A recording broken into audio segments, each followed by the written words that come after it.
there's going to be some lawsuits. Okay. Good evening, everybody. Thanks for being here this evening. I probably would like to do this outdoors today, but we don't have that luxury quite yet. And I know that we have Councilor Dwyer unable to be here. She's out of state on a personal commitment, and I believe the other councilors may well come in as we begin. We're going to be dealing with the various parts of the municipal budget this evening. As part of a work session, there'll be a presentation and an opportunity for councilors to interact with comments and questions. So with that, let me turn it over to our city manager, John Bohenko, to begin. Thank you, Your Honor. Just to recap for those that are at home, the City Council has been working on the fiscal year 08 budget. We've held 2 work sessions previously, one to review the police department and the fire department budget, and also one to review the education budget. Prior to this, there was also a public hearing that kicked off the budget review. And on Monday night, May 14th, there will be the second public hearing, the reconvening of the original public hearing, and that will take place at 7 p.m. here in the City Council chambers. Subsequent to that public hearing, the City Council will meet on May 15th, that's Tuesday night, at 6:30 to finalize their budget deliberations, and next week, the week after that, the City Council hopefully will have the budget adopted. So that is the schedule, and I just wanted to let people know about that. Now, as the mayor indicated, tonight's budget deals with the municipal departments. They typically include such departments as Public Works, Library, Welfare, Recreation, Planning, Finance, City Clerk, etc. Also tonight we'll be talking about the sewer and water departments, and we'll get a presentation from the transportation department, and we'll review our fee schedule. We do have, it sounds like we have a lot on the plate, but I think you'll find that it will move along rather quickly. We don't have a PowerPoint. What we will be doing is we'll have a department head review their summary sheets within their budgets. If council members have questions, certainly while the staff people are up there, we can have those questions answered. One thing that the City Council should be aware with the municipal budget, the budget itself went up about 4.7%, or about $689,000 over last year. The total municipal side operating is approximately $15.2 million. When we deduct the health insurance, which we're going to do from the various departments, the municipal budget comes down to an increase of 4.6%, and that would be about a $15.2 million budget for municipal. A couple highlights, the municipal budget, we have a net reduction of 2 positions in the municipal budget, and the finance director will be talking about that briefly, dealing with the issue as it relates to in-house review of our revaluation. Also this year, just as another highlight within the municipal budget, we are looking at a proposed facilities engineer. 50% will come from the general fund, and 50% will come from water and sewer. So Dave Allen will talk about that, as well as Steve Parkinson. At this time, what I'd like to do is I'd like to have Steve come forward, Parkinson, the Director of Public Works, and start with Public Works. And his summary page in the budget is page 157, and he does have a summary sheet he's given you as well. So we'll start with Steve Parkinson.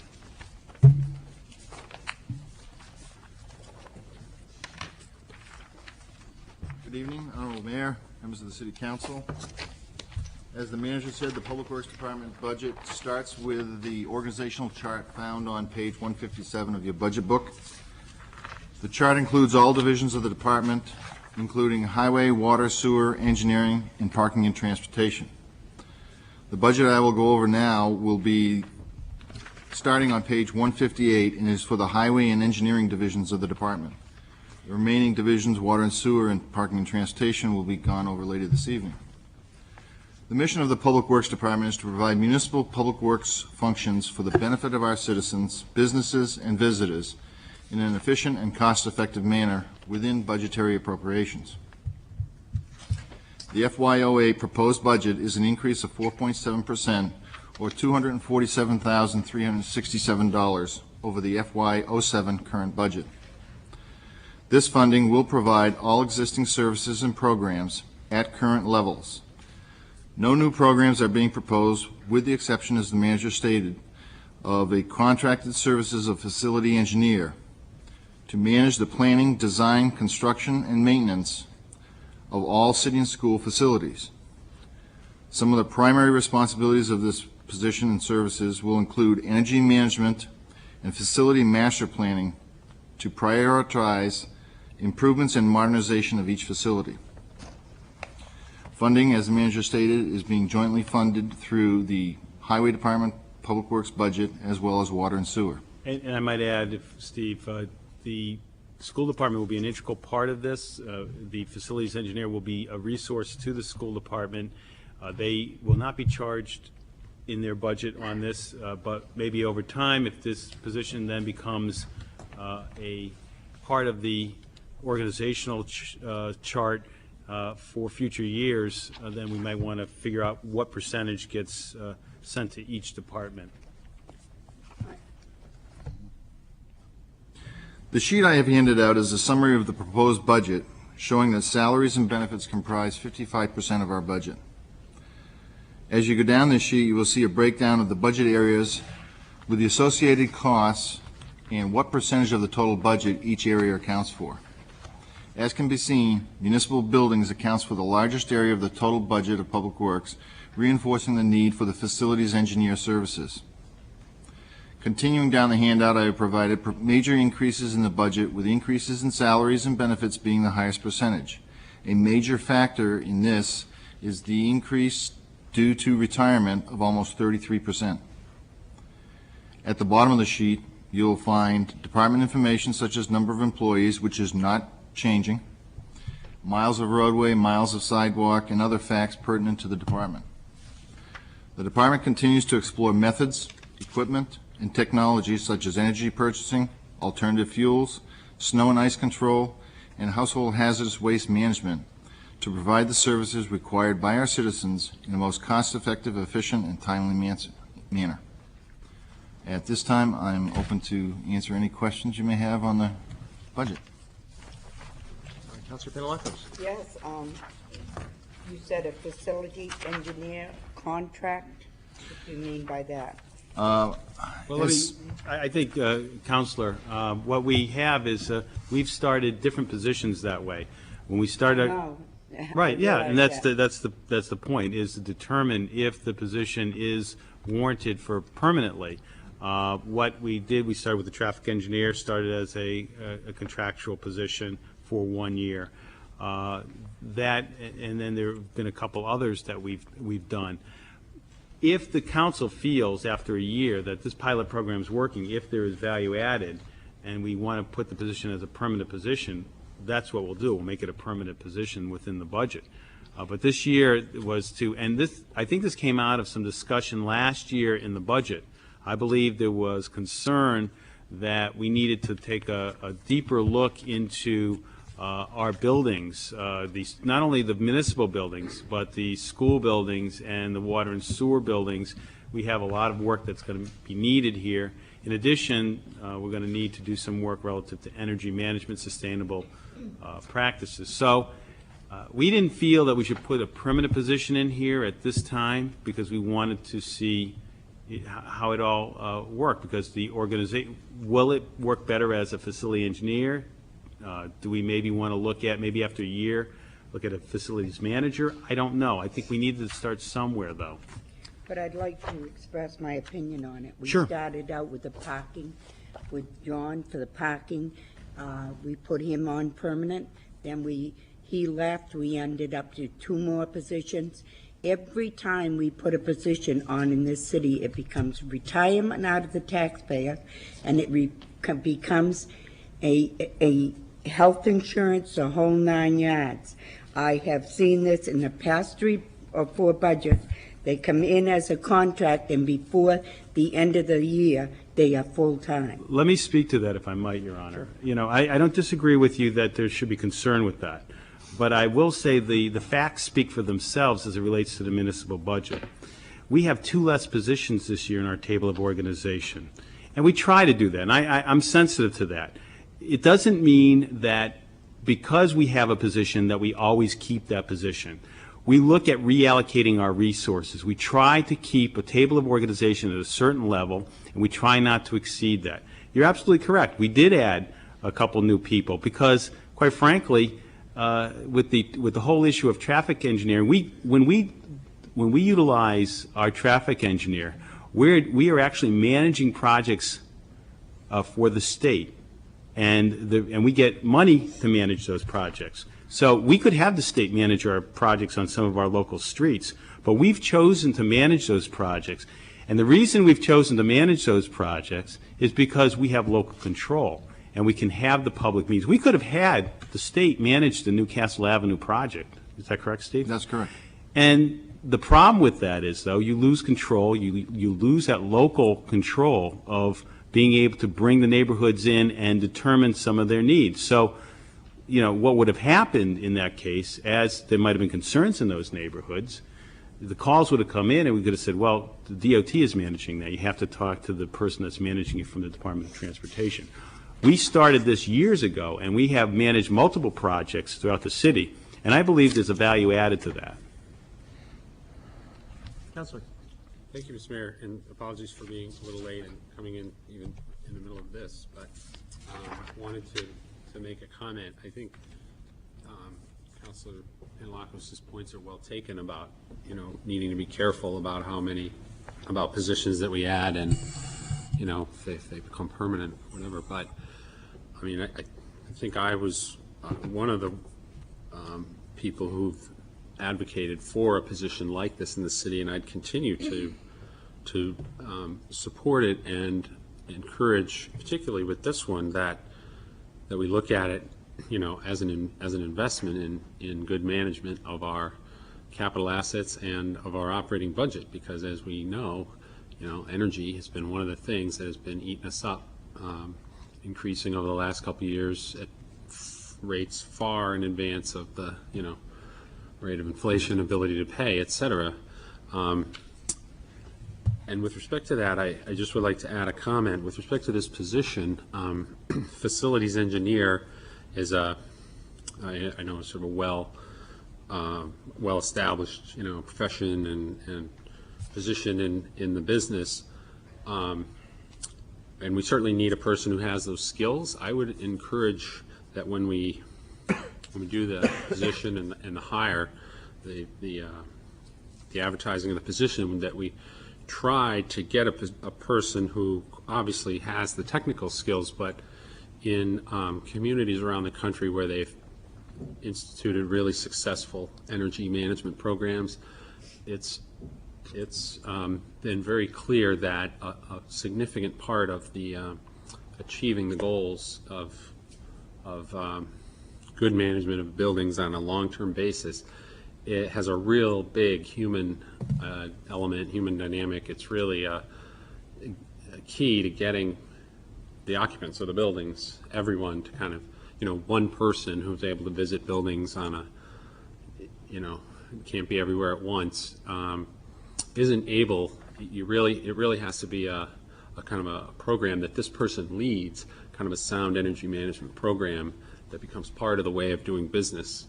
And that takes additional people skills and additional skills that aren't usually engineering skills, or aren't typical engineering skills, I should say, to do. So I'm supportive of this position, but I just would want to add that in terms of the person we get and how we spend that money, that we get the most bang for our buck there.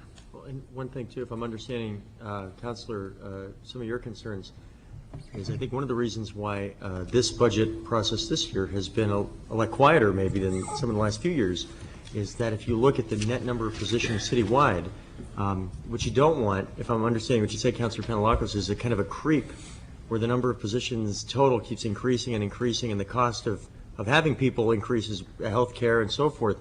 And you have to say, if we have this much money to spend, how do you move the money around so you get the most bang for the buck? And I think this is one example where the net number of positions for the entire municipal has not increased. Even with this, I look at this as if this position is done right, and I think it will be, for the reasons that Councilor Reynolds said, this will be a better use of the same number of dollars, same number of positions. It'll produce more value for the same money. And that's always the goal. So I think you're always going to be careful with creep, that you don't see the total number of positions slowly going up because it's cheaper the first year and then it climbs up and it climbs up. That's something I think we're all trying to watch out for. Anyway, that's my perspective on it. Councilor Penelakis? Yes, I just say it's starting out at 50,000, but when you include benefits and whatnot, it now goes up to around 75,000. You're absolutely correct, but you are correct because it's not all found in this particular budget. It is, you are correct, it is more than the $50,000. That's an absolutely valid observation. This year will be higher than the $50,000. And we talk about energy.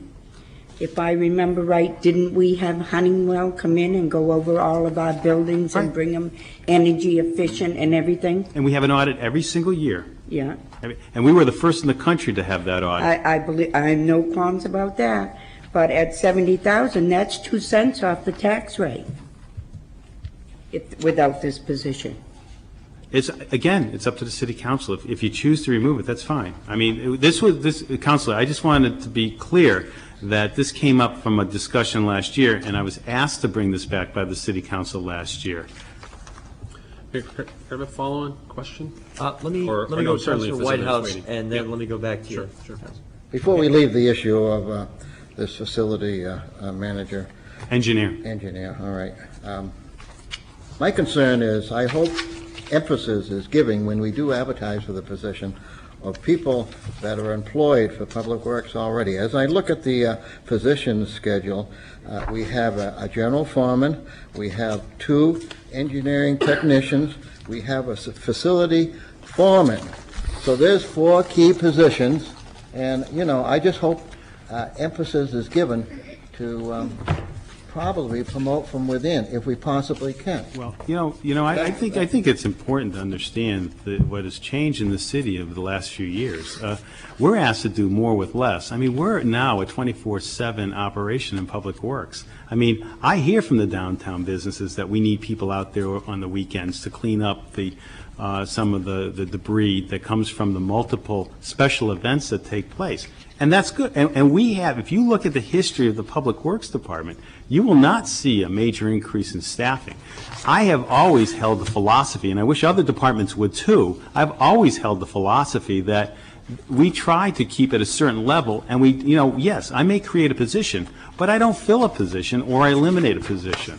So I would hope that people recognize that as well. And quite frankly, with this facilities engineer, it's important to understand, if it's removed, that's fine, because this was an initiative of this city council last year. I'm follow-up. I'm just concerned that we're not looking at people within the system that have spent dedicated years as an employee for the city, and we're not looking at them as number one consideration of promotions. And like I said before, we have a general foreman who has many years, we have an engineering technician, 2 of them, that has many years, and we have a facility foreman that has many years. I know these 4 gentlemen, so that's all I'm concerned with. If people are qualified for the position, we promote from within. We have a history of doing that. Thank you, Councilor. Councilor Runs, if you could hold on one second, I think Absolutely. the Assistant Mayor had something. With respect to Councilor Whitehouse's well-founded question, it is a free country. I presume our employees do look at other jobs within the system if they feel they might be qualified for them and might get a raise in pay or might enjoy doing a new and different and stimulating job. I'm aware of no rule that says they can't do that. So I think while your concern's well-founded, we've seen a lot of people promoted from within, even in this my second term, and I think it's fair to say that everybody who's qualified will get a good look, and I wouldn't presume it would ever be otherwise. And also, just with regard to the position itself, it would seem to me that if we're trying to take advantage of the economies of the scale of the city, by having someone with this level of expertise do the energy efficient things that Councilor Reynolds championed so effectively, that it would be a backward and expensive thing to do to not have that person in the budget, especially when we're presented a budget with less people than we had last year. So I don't see that. It doesn't give me heartburn. I will ask one other question off point. I presume contracts and the like still don't allow us to keep my favorite issue of the recycling center open on Sundays, but that may be coming. Well, it's not only the contract issue, it's the space issue that we have down there. You have to realize on Saturday, we have a huge amount of materials that are coming into that facility. So we have to, because you physically, after a busy day, are not going to have a place for people to bring in materials. We are presently negotiating with the foundation, Seacoast Health, for additional space. And if we're successful, I'll be bringing that back to the City Council.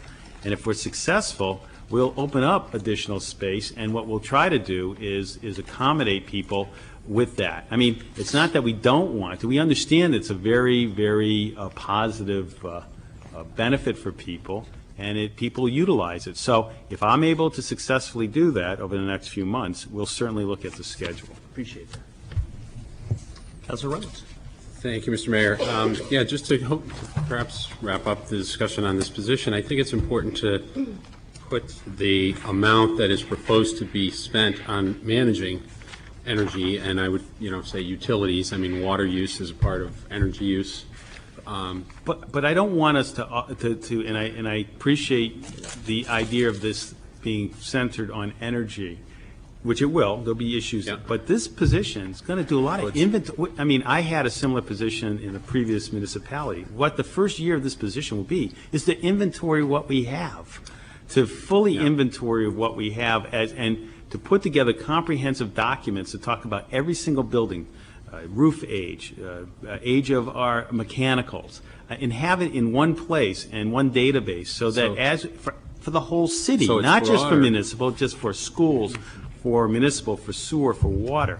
Quite frankly, we don't have that all, and we need to do it. Well, And that's terrific then. It sounds more like capital asset management. that's Capital probably the best management, description of it. Which, as we all know, if you don't manage your capital assets, you're paying more in maintenance and replacement, whatever. But so that's an excellent, point. But again, well taken. this is the first step to go towards efficiencies, more efficiencies. And the first step is to inventory what we have, to determine what we have in our inventory between schools and municipal, sewer, and water.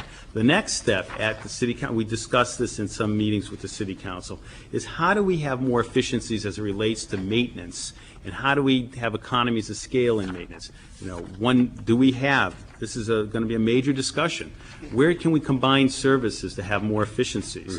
We can't, the one thing you don't want to do is immediately rush in to say, okay, we're going to have the city take over all maintenance and of schools and other areas of the city without fully evaluating what the overall asset base is. So that's what this is going to be doing. Okay. Well, if I could just finish what I was going to say, and I think then the point is actually even larger. I was going to just point out that the four budgetary line items for utilities among our four departments add up to upwards of $1.7 million that we spend on energy. So in terms of a fraction, investing $50,000 in someone who would manage those costs, it's about 3% maybe investing. And again, where communities have done this well, they've experienced multiple times the salary that they paid for their energy manager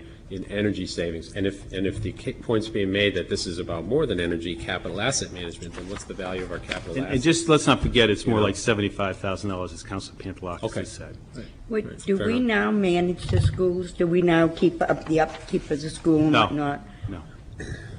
We don't manage the We, the schools. city, don't. The We, school- as a city, Right, but you're saying this facility person is going to do that? well, let me just back up for a second, Counselor. This is the first step, as we had this discussion last year. This is the first step, and it's almost, this person will be a resource to the school department, just like the city attorney's office is a resource, just like the human resource office is a resource to the school department. So that is, and just like the athletic department, our recreation department is now a resource to the school department, which has worked out very well. This person will be a resource to them. And, we have tremendous amount of new square footage at the high school that now has new systems that there is not one person on staff that has that kind of engineering background. I mean, the head of maintenance over there is a very capable individual, but does not have, the mechanical engineering background. He's not a mechanical engineer. And to have this much square footage and not to have a mechanical engineer or a facilities engineer is something I think we really needed to look at. But I assumed that we paid $90,000 to commission somebody could come in and train all of those people on the parts of that building. That might be fine, and I think they did that, and that was a good thing to do. But ultimately, you're going to have, you're talking about somebody that is, has that background that's going to be on staff to continue to work as a resource for the person. And again, this is a proposal. If the council, we can talk later on as we get to the end of the budget, and if it's something you want to take out this year, that's fine too. I think we're just bringing it in, trying to make our case, and at the end of the day, if the council doesn't feel comfortable with it, we take it out. And that's where the structure, where next week we'll have a total, you might recall from last year, a work session that says take all these different departments and hash it out and see where we want to be in terms of number of dollars we're willing to expend and the best way to expend them across departments as well as within. And clearly this may be one area where there's some discussion when we get there next week. So we'll keep that one in our minds, presuming that'll be part of next week as well. And I would have to say, and I know that most council members understand this, but more or less for the public, the range of things that the Public Works Department does as direct service to citizens, no matter what happens in the community, such as the floods or anything else, the day-to-day operations have to continue of the refuse collection, the recycling, all those things that are on a day-to-day basis. And I think we do pretty well with the number of employees we have. We have a huge amount of pressure on us with the downtown and keeping it clean and keeping it up because we have so many events going on now. All these events that we have, so we try to work, and certainly I think it's important to recognize that that I think we are trying to be as efficient as possible in that regard. And my comment about that had no reflection whatsoever on the. And I realize that, Department. Councilor. And I think they're the greatest department in the city, in the state. Yeah, and I think, and I agree with you on that. And I also know that you weren't specifically talking about about the Public Works Department. It's a new program, and it's legitimate to ask the questions, and I thank you for that. Good. All right. Anything else about any other area dealing with Public Works? So the next lucky person, let's see. Thanks, Steve. My pleasure. The next person, the next department head is Mary Ann List. She's the Director of Libraries, and that's page 169. And Mary Ann will be talking about her proposed budget this year, which for the first year will have full year in the new library, which the new library opened up in January of 2007. And we're looking forward to some innovative improvements there as well. Thank you, John. Mayor Marchand, members of the City Council, as John said, the library's budget starts on page 169, and we'll be looking largely at page 171 for our budget summary of expenditures. The sheets that I just passed out to you tie that budget summary of expenditures into the budget comments just a little bit to help us to explain things if you have questions. Each year, we look at the activity of the library to measure our performance against what we might be able to do for the city of Portsmouth, and that's pretty much what the first sheet of your handout is. We measure our performance against all of the libraries in the state of New Hampshire, against virtually all of the libraries in the United States, public libraries in the United States. And then for an effort to do a little bit more apples to apples comparison, we compare to 14 other urban libraries in the state of New Hampshire. And in each one of those graphs with the blue and tan color, Portsmouth Public Library is represented in blue. And then the other graphs are libraries in New Hampshire, libraries in the United States, and then those urban libraries that I mentioned to you. So we know that there's a very high demand for library service in Portsmouth. This year, for the first time, we have the opportunity to compare our performance in the new building with our performance at 8 Islington Street. And that's what the bottom part of your first page there is. We are seeing double-digit increases in just about all of our services. Probably the most remarkable one to us is that increase of approximately 76% in reference questions that we're answering. What that means for us is not only that a lot of people are coming into the library and checking things out, but they're actually using the library staff in a way that we could only hope that they would. They're asking us those things that they aren't finding on their own. So I give you that information because that information really influences all parts of the library budget, either directly or indirectly. But quite frankly, I think the most remarkable part of this library budget for FY08 is on the second page, and that is what we are expecting that we'll need to do for energy cost in FY08. This speaks directly to the green building process that we used, those efficiencies that we built into the building. And once again, this information is both on your budget summary on page 171, and I just pulled it into two little graphs there to make it a little bit more clear if you would like. We're asking for $87,000 for utilities in FY08. That's our projection, best projection that we can make working from the energy model that we have had done for the building. Also doing some, as close as we can, comparisons with what we've spent in the first 4 months that we have been in the building, January, February, March, and April already. And then looking for some projections at the energy outlook. As you know, we benefit from any work that the Public Works Department is able to do there in getting us better prices. So the request for FY08 at $87,000 is actually a $32,000 decrease, or a 26% decrease from the request for utilities in FY07. Now, to be fair, in FY07 we had some extra money in there because we did carry both buildings for 2 months while we were moving and settling in. So to look at another figure that will help us to put that into perspective, the actual expenditure for utilities in FY06 was $73,154. So that an increase for a building that is more than double the size, beautifully lit, much more activity, triple the number of public computers, wireless throughout so that people are using their laptops in there. The dollar increase is only $13,846, or 19%.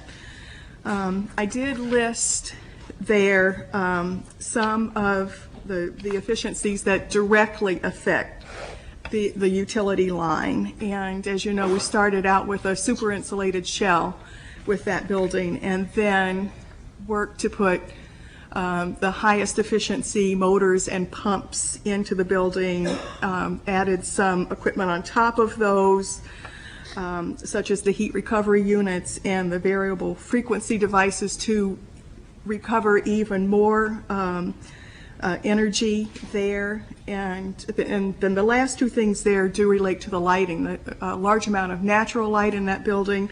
In many of our offices, people don't even turn their lights on until late afternoon. And then, of course, all of the lighting in that building is done by high-efficiency fluorescent lamps. So we're beginning to see the payback for some of the effort that we put into the green building process there. We have some other efficiencies that we've been able to do in this building, some of them relating to the building itself and some of them relating to such things as we now communicate with people via email instead of necessarily mailing to everybody. That's a staff efficiency as well as a postage and materials efficiency.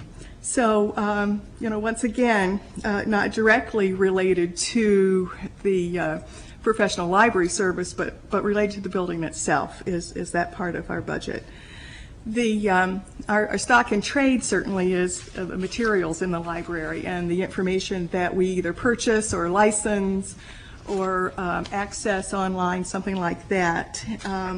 As our use of materials increases, certainly we could see some, fairly large increases in our need to purchase to keep up with those requests. Also, we've seen some inflation in the materials lines that we haven't seen in past years. What we're able to do, and as you can see, we do bring all the materials lines in at the 3% that we hope to be able to do. And the way we do that is by working within the subject areas and within the various formats, trading off in such a way that we can meet the needs with the most or least expensive or most efficient way of doing that. So with operation of the building and materials, the third large area of expenditure in the library is in our staffing. We're doing quite a bit of the same thing with training people and assigning staff in such ways that they can meet some of the really successful increases in services that we're seeing and that we expect to see as we go forward in this building. We do have an additional proposal that we'd like to bring to you as an expansion of service to the people of Portsmouth. We would like to be able to open the library on Sunday afternoons. We would see that as a useful thing during the winter months, essentially not being open in June, July, and August. So it's pretty much a Labor Day to Memorial Day sort of service. And what we're proposing in this budget is to do that for January through May. That's about 20 Sundays. And we have, we feel that we can meet that goal in FY08 for about $27,500.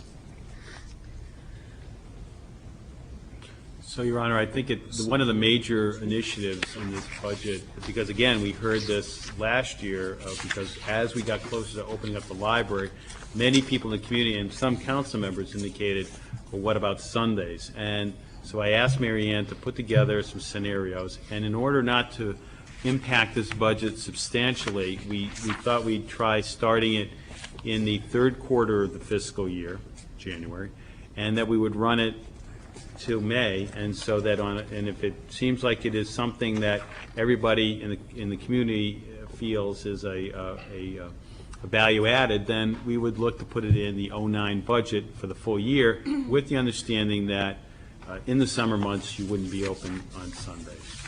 So that's, again, this was something we put in, and this is a new initiative. Okay. I see the assistant mayor's mind working, imagining a day that he can go to the recycling center and then immediately to the library, and there's your noon to 2 p.m. on a Sunday. Just can't beat that. What a vision. Go to Gillies in between. There you go. See you there. That comment notwithstanding, any questions or comments on this portion? Councilor Whitehouse. Yes, Mary. On your green building at Parrott Avenue, you mentioned the energy savings. Yes. The high energy heat pumps, that was pulled from the design because of a cost factor. We were able to, at the very end, through rebates from Public Service of New Hampshire, put those back in. That's an alternative system of heating, or Oh, is that the the main? the heat pumps are the system that we were able to afford at the highest efficiency. That's the only source of heating that building, is the heat pumps? Yes, it is. It is? It's not geothermal heat pumps, it's water-to-water heat pumps. Councilor Pavlikos? Mm-hmm. Yeah, your extra hours of staying open, does that mean more personnel? It does. How many? It would take 6 people to run the building. I can't tell you exactly what the configuration would be. We're in negotiation with our union to find out what the configuration can be. Council, we're not talking about any new full-time, we're talking about Correct. part-time, right? Right. In this budget, quite frankly, some of these positions are very part-time. Okay, but they're not any full-time coming on No. with benefits or anything like No. that, just part-time? No. Right, correct. Okay. Other questions or comments? Yes, Just Councilor want to Grasso. say, I'm very pleased about that, because I was one of the people who kept bugging John about being open on Sunday afternoons. I think that's great. Great. Councilor Whitehouse. Mary, are you going to recommend to maintenance that maybe a shelter on the entrance doors, because extremely below zero weather with a northeast wind coming right off the mill pond, and the 2 automatic entrance doors open, it just draws the heat right out, and I noticed a couple of times you had to secure those automatic doors and take a bypass door. You're absolutely right. That's not one of our most successful things, but yes, we absolutely have to find a better shelter? way to shield that. That's right. Yeah, you're absolutely right. And another question, your complete square footage of bookshelves, is it comparable with the downtown library, or is it less or more? It's more. It is more, It's more. okay. It's much more, isn't it? It's a good bit more, yeah. Somebody said that. Oh, no, it's definitely more. All right. Any other questions or comments? Okay, seeing none, I think that's it. Thank you very much. The next department that I'd like to have come forward is Keith Bates, the Welfare Director. That starts on, Keith really has 2 budgets that he'll be talking about. The first one is the welfare budget. That starts on page 185, and then he'll be talking about the social services grant budget. Good evening. Evening, Keith. Okay, the welfare budget starts on page 185. What I've given you is just a copy of the comments I'm going to be reading from, and a couple of spreadsheets that track a little bit of our expenditures. The staff, as you see, this is very simple. 2 people. We handle our own support work, do my own typing and that type of thing. And on page 186, for the mission and budget comments, the proposed budget total is $350,988. It's an overall increase of 1.7%. That breaks out into $218,500 for general assistance, which is only a $500 increase, or 0.2%. Just want to remind you, as most of you have heard me caution this in the past, I do the best job I can in trying to anticipate what the expenditures are going to be, but if we have requests for assistance from people who are eligible under state law that we operate under, and we assist them, it's possible that this budget could go over, and that's something that that we can't control. So we just have to try to guess the best that we can, and we've done a pretty good job of it so far. $127,004 is personnel and costs, and another $5,000 for basically for office supplies and travel and that type of thing. On page 187, the performance measures. I spent some time thinking about performance measures, and it's a little difficult. What we came up with is, and sometimes people want to give us hugs, which I usually dodge, or cards. Sometimes people slam the door, and I'm not sure if I get too many hugs, we're spending too much. Too many door slams, I'm going to have legal aid in my lap all the time. So what we came up with is I take the number of individuals that we see in the office and divide that into the amount of money that we spend, and come up with a cost per interview, or a cost per visit. And what I use for a is to try to keep that increase below 5% from one year to the next. Now, last year it went up 8%. Last year we had a real spike. This year we're actually running at a 3.7% decrease. What that means is it's costing us less per each individual we interview, and some of that can be attributed to the fact that we're able to make, to the extent possible, we make referrals to other sources for assistance so that the needs are being met, but not necessarily with city dollars. Just general assistance budget highlights. I'm projecting a shelter expense to be right on budget, and again about $10,000 less than last year. What we're budgeting for this coming year is a $5,000 increase. Emergency shelter budget is about the same as last year. Well, the same as what I'm expending this year. Last year that was up significantly, and again, that's just an issue. We had a very large family who weren't, because of medical issues, were not able to go into a shelter, and we had to keep them in a hotel for quite some time while they were waiting other services, and that was very expensive.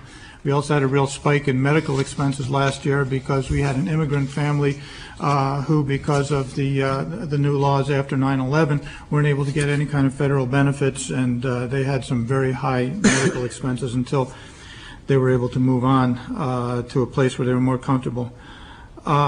The food request is down about $3,000 because we're making more use of local food pantries. That's been a goal for the past couple of years. There have been a few efforts, and I've been helping to spearhead that to consolidate and increase food pantry usage in the area. Meds, last year we spent about 17.5. This year we budgeted 16. I'm expecting to spend about 14.5 on those. And again, as I put here, some costs are down because there's two local charities, SHARE, which has been in existence for about 3 or 4 years, and Women Aid, which is a fairly new one. And they've worked very effectively with us to pick up a lot of the costs, and they're actually using us to very good advantage because when people make requests to them, they have us vet their applications. So if they're eligible for our assistance, they get it, and then if they have a greater need for something else, the other agencies will step in as well. So that's general assistance. The third page of the handout just kind of shows the history over the past couple of years. The second page just kind of shows the request, how it goes up and down. And I guess I could have lost that $500 and made it exactly even, but it's still in there somehow. Any questions on the just on the welfare part of it specifically? And I'll get to the social services beyond that. Councilor Whitehouse. Councilor Whitehouse. Oh, I'm sorry, I'm not the boss here. Yes, you are. Yes, you are. No. Yes, you are. You can see Councilor Whitehouse is. What is PERS? I don't understand. What is that? I'm sorry? PERS. P-E-R-S. What is that? Oh, personal. That's me trying to fit it into the space. Personal goods are non-food items, soap products, laundry goods, that type of thing. Thank you. There you go. Any other questions on this portion? Then moving on, Your Sure, Honor, to the absolutely, social services grants, outside social services. Social services, again, on page 190, there is a short synopsis and then several pages of descriptions of each agency's request for the year. Basically, there's one new agency added. That's a pretty rare occurrence, but this agency, the Seacoast Interfaith Hospitality Network, has been in existence for about 3 years. There's a description there. It's the very last agency description that's in the book. And they are, as with Crossroads, able to help us, deal with homeless families in this case that would otherwise cost a fair amount of money. So I discussed that with the city manager, and we thought that it was a valid request to put in. On social services, the total increase is 3.3%. It would be 2 with only the agencies that were in the budget from last year, but it's at 3.3 because of the extra $2,500 that we put in for the new shelter. Any questions on the social services? I just had a question of where that shelter is located. Well, it's located in about 7 different churches in the area. They have a day center in Stratham, and where they have showers and a facility there where people go during the day. But this is a national model. Actually, my parents volunteer in this down in New Jersey, which is where it started. It's families go from one church to another and stay in facilities that are made for them in those churches, and they stay for about a week, I believe, and then they move to another church and they cycle through. And they have one full-time staff person, they have one half-time social worker, and the rest of it is 100% staffed by trained volunteers. So it's an interesting approach, and it also yields having a whole lot more people being aware of issues around homelessness, the people who volunteer, and I think that they get involved pretty personally, and it's a nice model. Great. Any other comments or questions? Really appreciate it. When I talk to other folks around the state about the job you do, it's They all know you. awfully positive remarks, so thank you very much. Thank you, Chief. The next department is Recreation, and Russ Wilson is here, and that would be page 178. And as you're well aware, Russ is also working with the school department in capacity as athletic director of the high school. Thank you, John. Thank you, Mayor and City Council. When I spoke to you with the school board the other night, I promised you 3 minutes or less, and that seemed to be very well received, so I promise you the same thing again tonight. I'm passing around the brochure that we put out, the summer brochure. Hopefully, most of you have it and or have looked through it. It gives all the details, all our programs, very extensive programs throughout the summer and throughout the year for that matter. Our budget, it starts on page 178, budget summary is on 179, and the detail starts on 183. I'm just going to give you a brief overview. We've done this numerous times. Most of you probably know our department as well as I do. Some of you may be better, who knows. Spinnaker Point continues to be an extremely good acquisition for the city. Every year we have 1,400 to 1,700 members for adult recreation center, and it's been a great facility for us over the years. The Connie Bean Center continues to house our youth programs. We're always looking for an alternative site. It's a very aged building, about 100 years old. It's certainly outlived its usefulness, problems with parking and the size of the building and things like that, but for now it's serving our youth very well. Indoor and outdoor pools continue to take care of our aquatic needs. The outdoor pool, with all the work we've done in that over the years, continues to grow and grow every single year during the summer. Still gives 750 kids free swim lessons. Portsmouth residents every summer, and that continues to be a thriving outdoor facility. Our boat launch, we added a boat dock this year, which was very useful. A lot of good comments about that. I think the city manager got a call when the snow was still on the ground asking when we were going to put that in, so we got that in a little earlier than we had planned to, so that's been a great addition also. We continue to host over 25 special events throughout the year. Additional duties this year, we took on the duties at the high school of the athletic department. That's been extremely successful from our point of view. I think the school agrees.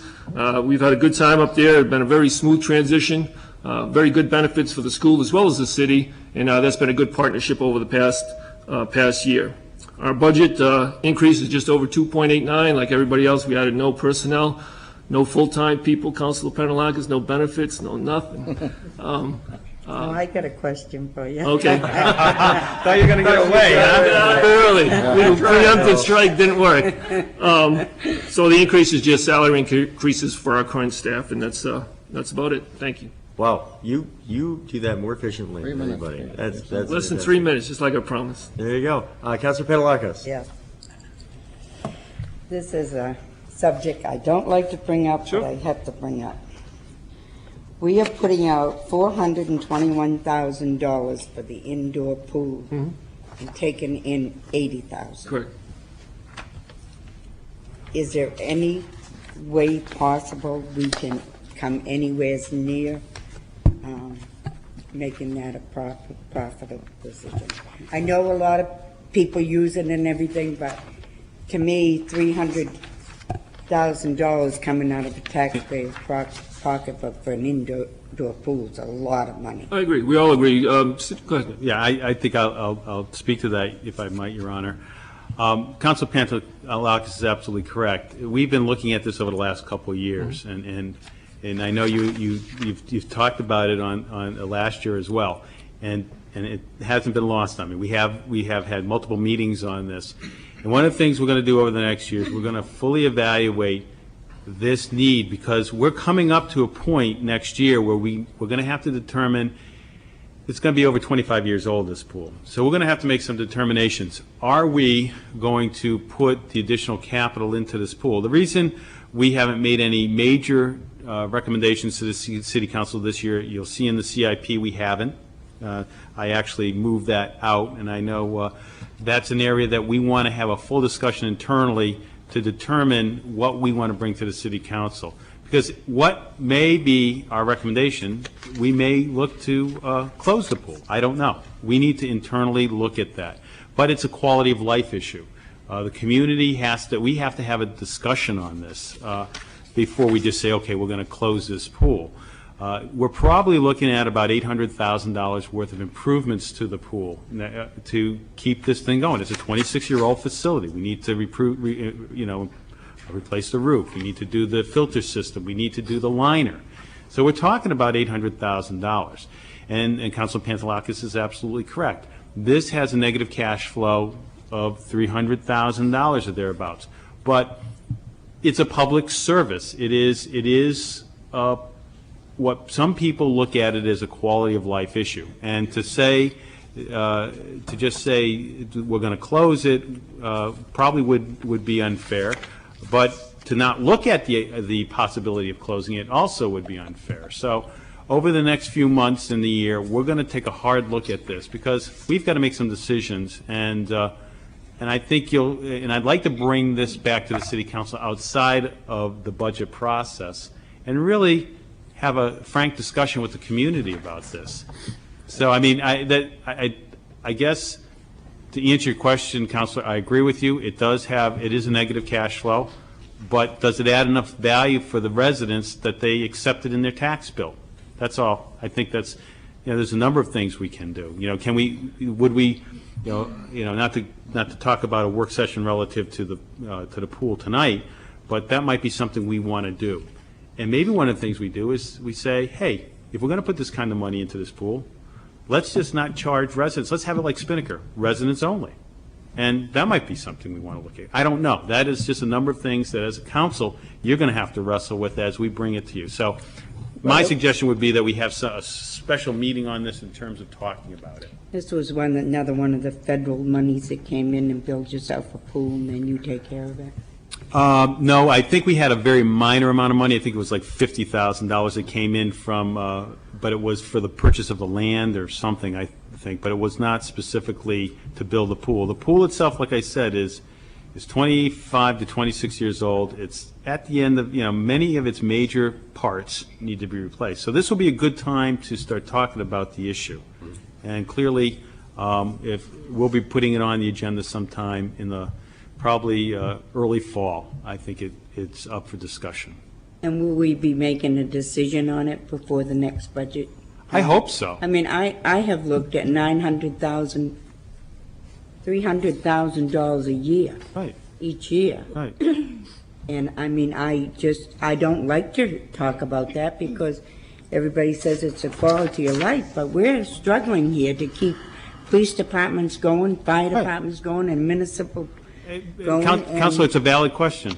It really is, and that's one we have to discuss. I think in terms of the timing, you've got to do it early enough in the next budget year so that you're not doing it in the midst of the budget year because there's a capital question, and then there's the operating, because once you make the adjustment, the repairs, there's going to be the question of how much will operating costs be, and then the pros and cons. So it's an important question.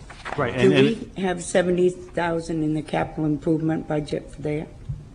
I don't recall. I don't think I put anything in the capital improvement budget for the pool. You mean this year? This year? It's out 2 years.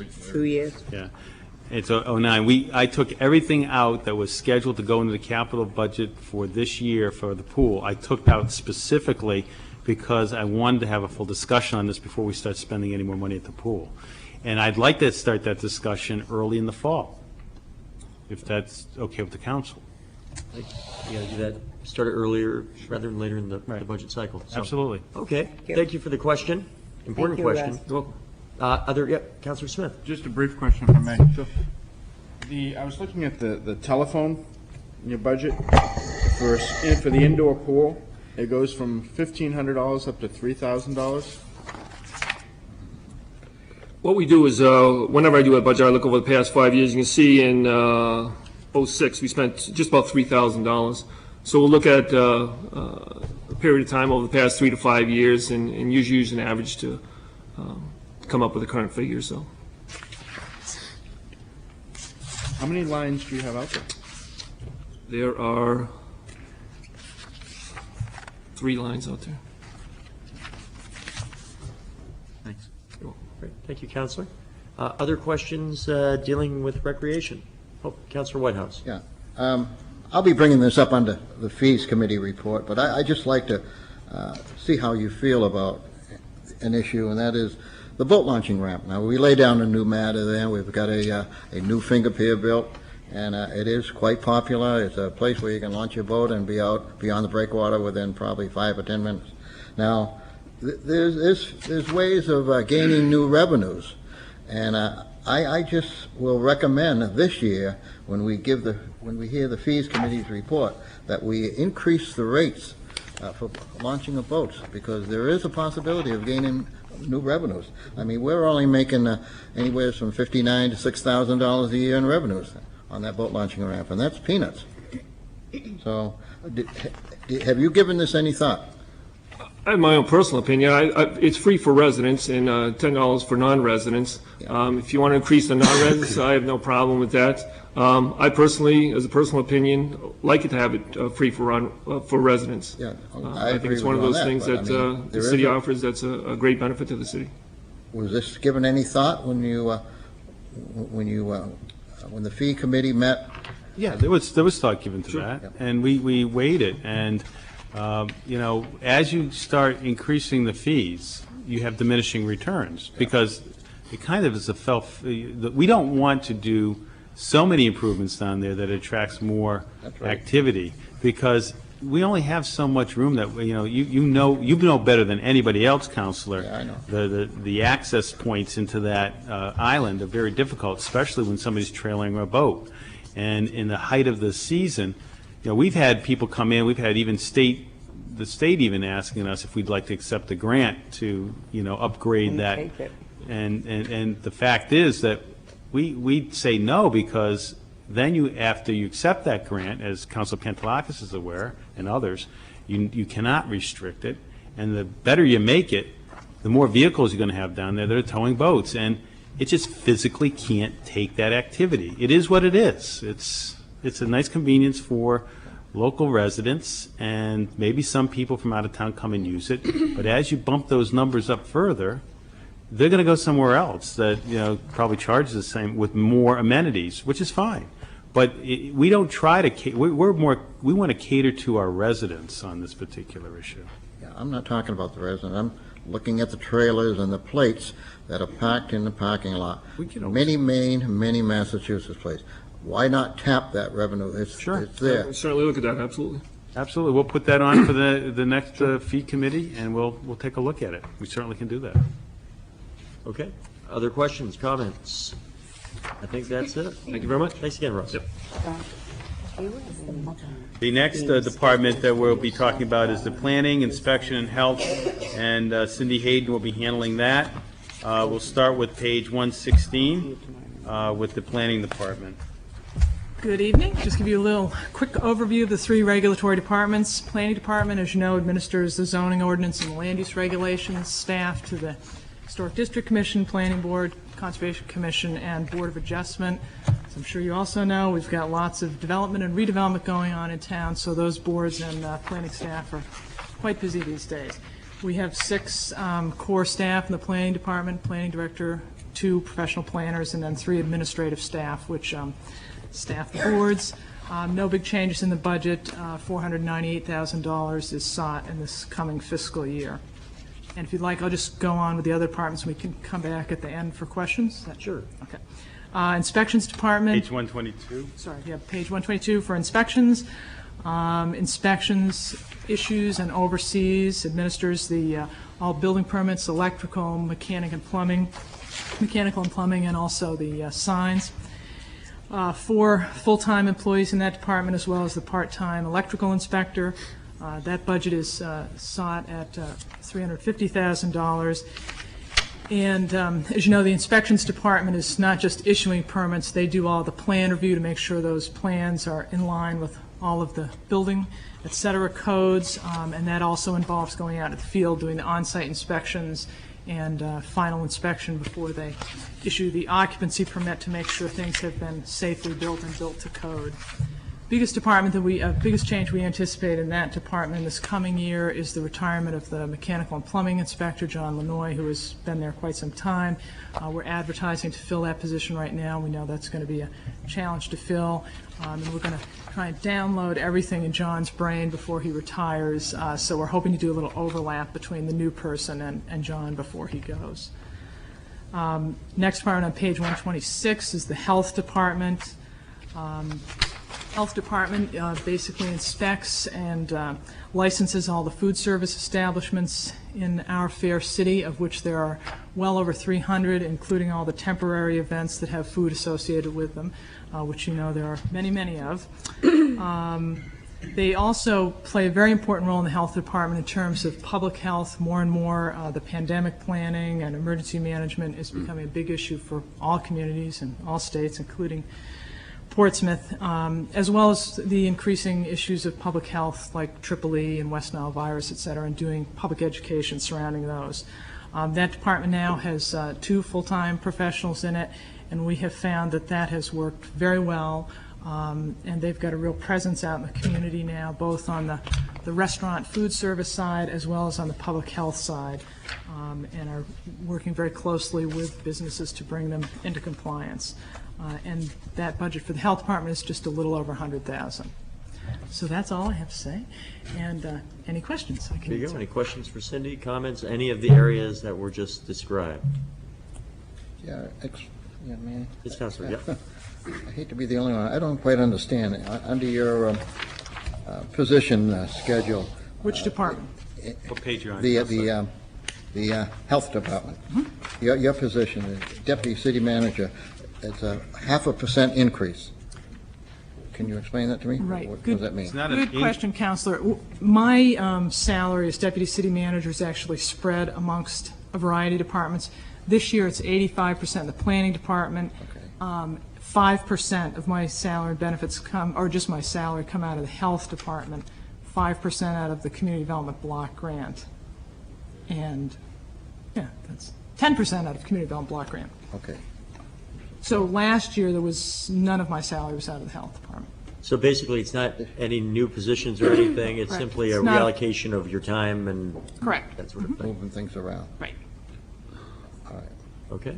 Any other questions or comments? I think that'll do it. Thank you very much. Thanks, Cindy. Thank you, Cindy. The next item is the Finance Department. That would be Judy Belanger, the Finance Director, and that's page 107. And I'd like to take this opportunity to congratulate Judy on last year's budget winning the national award.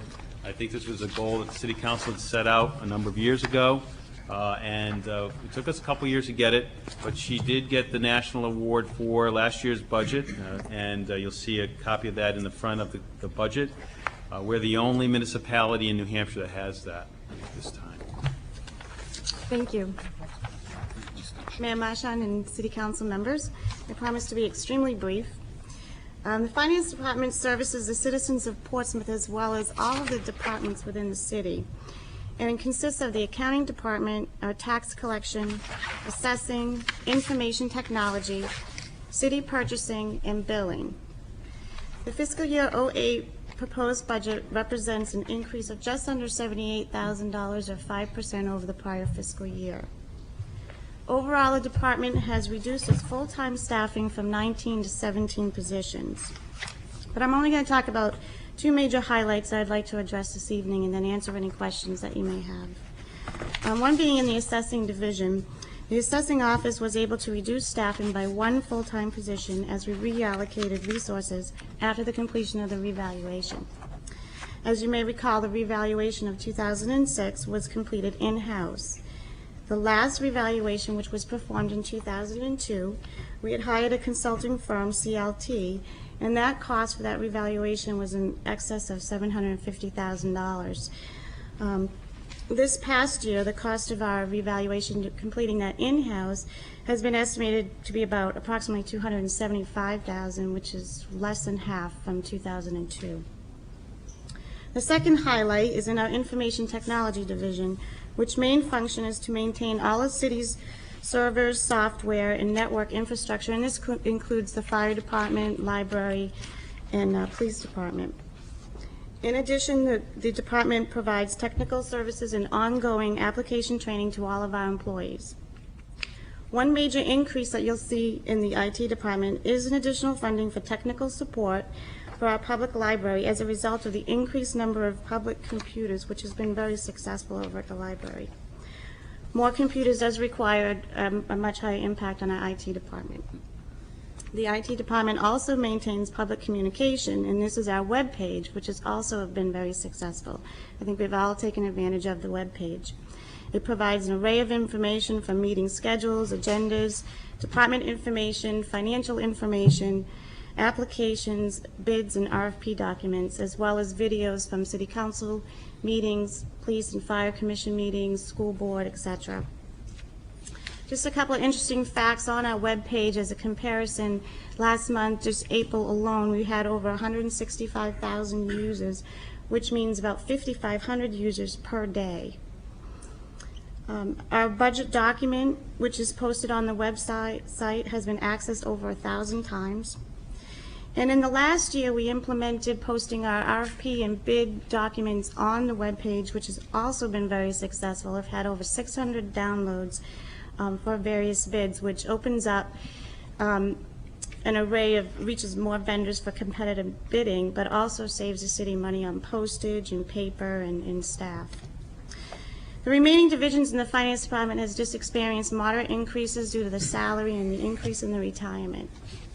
So at this time, I'll answer any questions that you have. Great. Any questions or comments for Judy, except for the obvious congratulations and thanks for the great work. The recognition is well deserved. Councilor Penelakos. Yes, I'd like to congratulate you, Judy, but I'd like to know what the two positions were that. Sure. That were In the reorganization in the assessing office, basically after the revaluation, we were able to reduce one position, which was a data collector, and also that was a contract position, so that is no longer in effect. In the second position, as we have had many changes in the last couple of years through attrition and retirees, we look at many of the functions and we reallocate some of those functions to other members of the finance department. And as a result, one of those positions was able to become a part-time position instead of a full-time position. Okay. I didn't quite understand that. The data person was a contract and the assessor is a contract position. We had. Let me just explain. We changed, the assessor no longer is a contract position, Counselor. It is a full-time position. We hired somebody because of because of the issue of having more public availability. We have gone back to the traditional full-time assessor. Other communities have contract assessors. We felt that was important to have a full-time assessor here and not a contract assessor. We tried the contract assessor and we felt it just was not the right fit for this community, and we went back to the traditional full-time assessor. We also, because of the reval, we had the data collector on contract service, Counselor, because that's what we needed. We needed somebody, if we would have hired CLT, they may not have been called, they may not have been working for the City of Portsmouth and getting a direct payment from the City of Portsmouth. They probably would have gotten it from CLT. So you needed people to physically go out into the field and do the data collection. And that, again, was a request of the City Council to try to do it in-house, and quite frankly, it's been extremely successful. Number one, we're able to control and have quality control over what we get in, and number two, we saved about $300,000 from not hiring out. So that was a contract position, and then, as Judy said, we took a full-time position, eliminated it, and added back in another location a part-time position. That eliminated benefits for that position as well.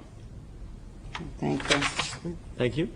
Councilor Reynolds. Just a small matter here. Have we ever looked into implementing, not that Alan Brady needs more work, because he, as I said before, he does a fantastic job and it's an amazing website.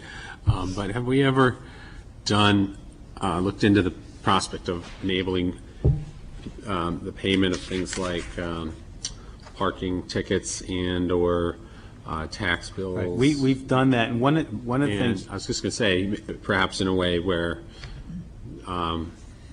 people might pay additional for the convenience of doing so, in a way, and maybe in a way that to offset the additional expense of doing it. I don't know. Well, there's a couple things there, because I think state law may be an issue as well. I would defer, if I get this wrong, Judy, correct me, but there's two things there. Number one is we'd have to pay a fee for the credit cards. Right. So if you So let there's a people fee do there. that, you lose some.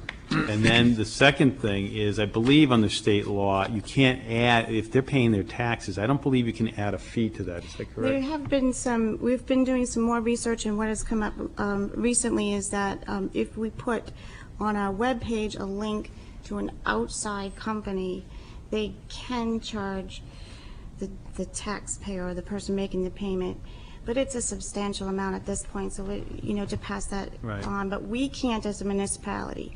An outside third-party vendor could. So in essence, they're absorbing that money. The one problem with that is, if it's on our website, I just feel uncomfortable representing that it's us, and then they click onto it, they pay their taxes, and then they get this surcharge on their taxes. I agree with you that it would be, it might be something we want to look at the legislative level. I don't know. And I'm not saying this would be a positive thing. I imagine that if there are municipalities that do it, that would have similar constraints, they may end up deciding that the convenience is worth absorbing into the cost of doing business, thus increasing in theory, the tax bill, even if it's, right? Because you could say, hey, it's just part of the cost of doing business, and everybody ends up paying that for those that end up doing it online. I'm not saying that's right. Right. I'm saying that I wouldn't be surprised if that's one way that you get around it. Right. Only want to do it. But we have been reviewing it. neutral. We have been reviewing it. Okay. Any other questions or comments? I think that's it. Thanks again. And The next area that we'll be heading into is outside of the general fund now. We're going into the sewer and water division. And I've asked Dave Allen to come forward along with Gail Cunningham. One thing with the sewer and water we want to concentrate on tonight is to talk to you a little bit about the new ordinance that's in place and how we have changed our rate structure and the billing process. And that came out of the whole work sessions that we had, the public hearings, and you'll see, and as indicated, this started about 2 years ago. Ultimately, this is now the first year in the budgets that you'll see this. Dave? Okay. Before I start, I'd just like to point out that New Hampshire Waterworks Association had a show today as part of their Waterworks Week, a festival up in Rochester, and about 1,000 kids from across the state came to this little festival.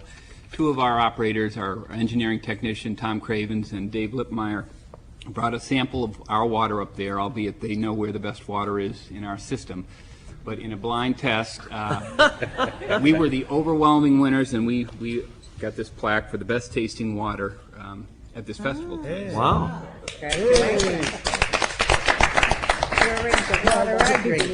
Would those guys be willing to tell the rest of us where the best tasting water is?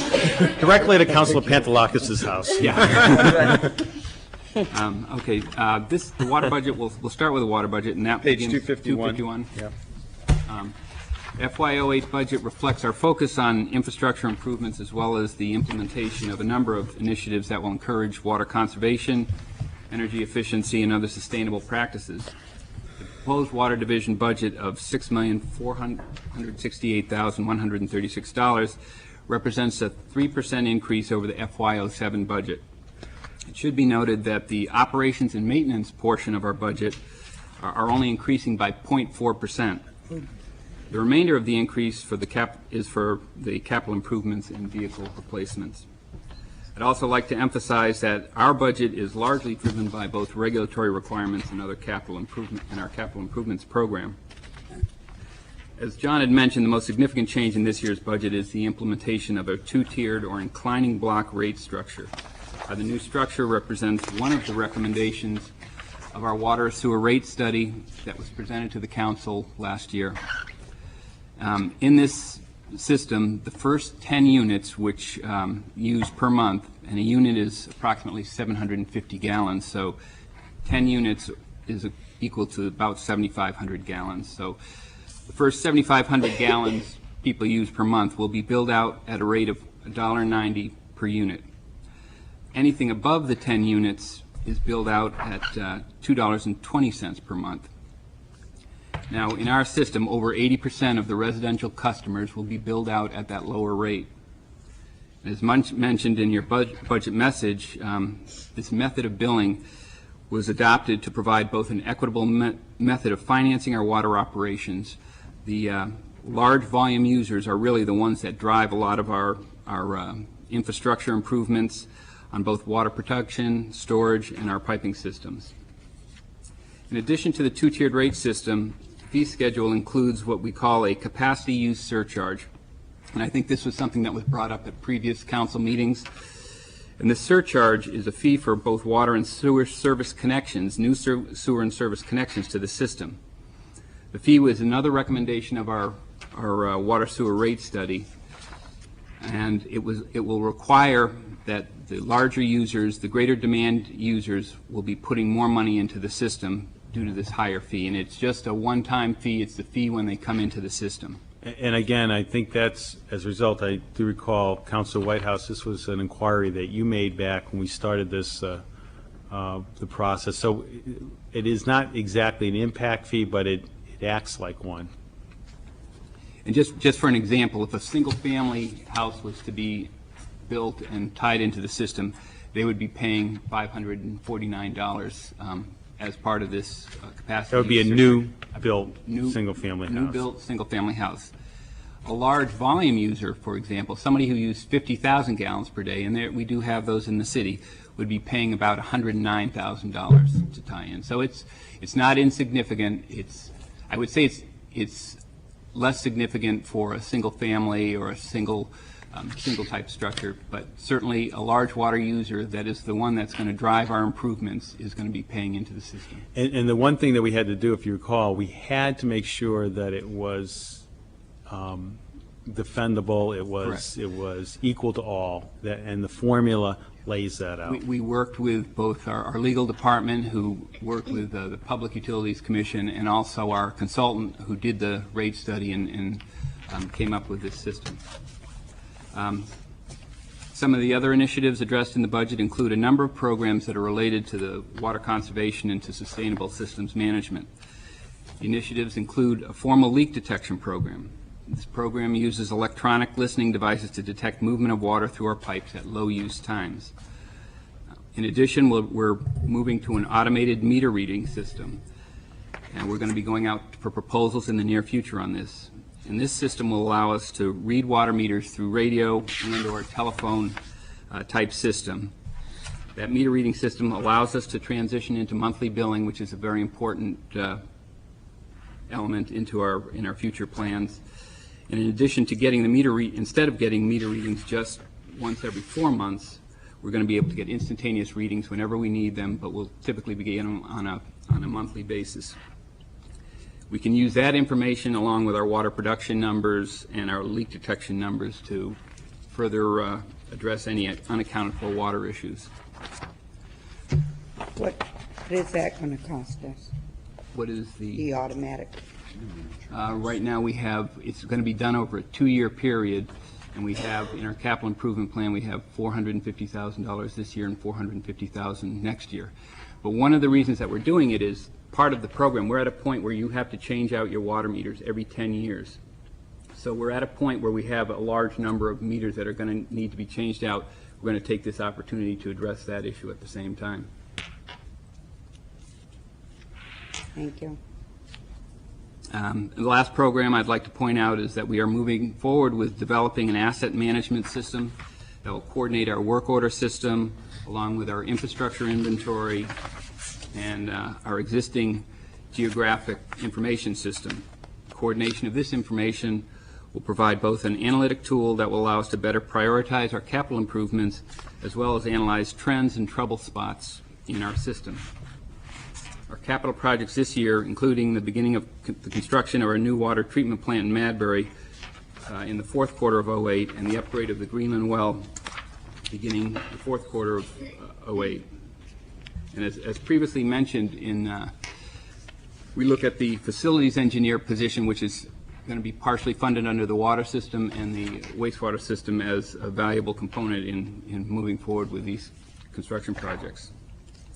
In conclusion, Division is moving forward with a number of sustainable initiatives that are included in the budget. And I would like to also remind you again that most of these programs are both regulatory and capital improvements. Any questions on the water budget? Questions or comments?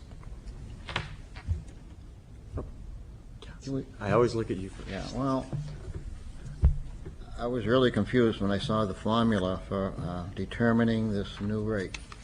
You know, and if anybody has looked at it, I'm sure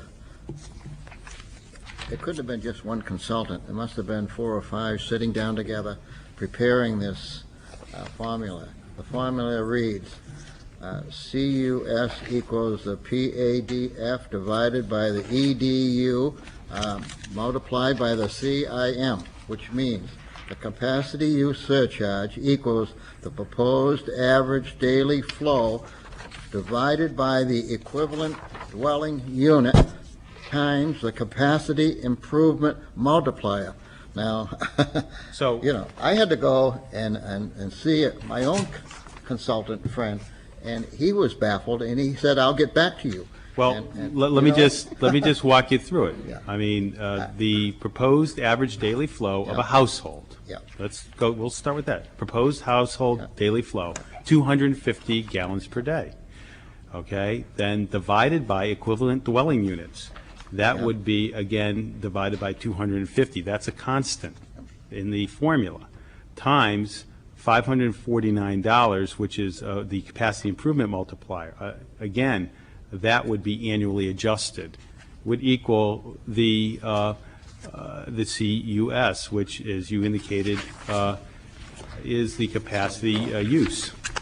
So that's, you know, it really is just you plug in the number. And so when you look at, for example, commercial, the reason the formula is set up like that, because we're using for water 250 gallons a day for the proposed average daily flow, that factor affects the cost at the end. So if you have, let's say, an average daily flow of 50,000 gallons, that then would, as you use you would have 50,000 gallons per day divided by the equivalent dwelling unit of the 250 times the 549, which would give you a larger number of $109,000. So the real, you know, you have a couple constants in there, and then you have some factors that are adjusted based on usage. While I'm on the subject, there wasn't a much simpler way of doing it. You know how I felt about going after the new developers, creating a trust fund, creating a service fee, call it a flushing tax if you want, but I don't think we're really putting the burden upon the ones who are causing or will be causing our problem at the sewage treatment plant. Well, there's two things there, Counselor. First of all, I think it does accomplish what we set out to do. It accomplishes it in a systematic way that is defensible, so that we're not picking on Company A or Company B. We have a formula that we use, and the formula is based on usage, and it really gets to, you know, if you have a company that's using 50,000 gallons per day of water, they're going to be paying impact fees on that. And if you have a household that's using 250 gallons a day per water, they're going to be paying a connection fee that is going to probably be about what they equally would pay under the old system. So hotels, the hotels, the motels will come under the apartment category of gallons. No, they're coming under commercial development. Commercial development, and that is something that will be that factor will be determined. So The important factor to realize is the proposed average daily flow. So as we look at a large user that has a large average daily flow, they're going to have a substantial impact that they're going to have to pay John, based on their average if daily I flow. understand this right, John, does that mean that if you use more, you pay more? Well, that is it, basically, It for is. infrastructure improvements. But secondly, getting back to Councilor Whitehouse's question, the whole idea, this is, now we're not going to talk about the impact fee, so to speak, but we're going to go back to the two-tiered system. The idea of the two-tiered system is to make people pay that are utilizing more water. And if you have the 10 units, which is, we looked at the 10 units because 80% of our residential users are at 10 units and below. We wanted to look at the larger units, users. And this is really the crux of the sustainable practices that we've been talking about. Now, and I'd ask Dave the question, if we were to site a well, because let's say we have large users, how expensive is a well, to site a well? At least $3 million. So the problem is you get a large user in using 100,000 gallons per day, the average daily flow, okay? That's the factor we're using. They're going to have to pay a substantial sum of money to build that, to connect to our system with this new formula. In addition, when they're up and running every year, their flow is going to be way above the 10 units, and they're going to be paying more than your residential property owner, who shouldn't have to bear the burden of the fact that this person's coming in and using 100,000 gallons a day, and we have to sink a new well for $3 million. That's the equity issue. It basically, I mean, I think the purpose is twofold. One is to incentivize people to think about how much water they use and come up with ways to use less of it, because it provides a financial incentive for them, and there's an environmental and sort of communal incentive, you would like to think, for people to try to conserve water. And it also puts a cost on not doing so, because of the cost you've described of to the community of not trying to think that way. Right, and I think it's important to note that, we're the ones who have to grind through this calculation that is defendable and, keeps us in good standing.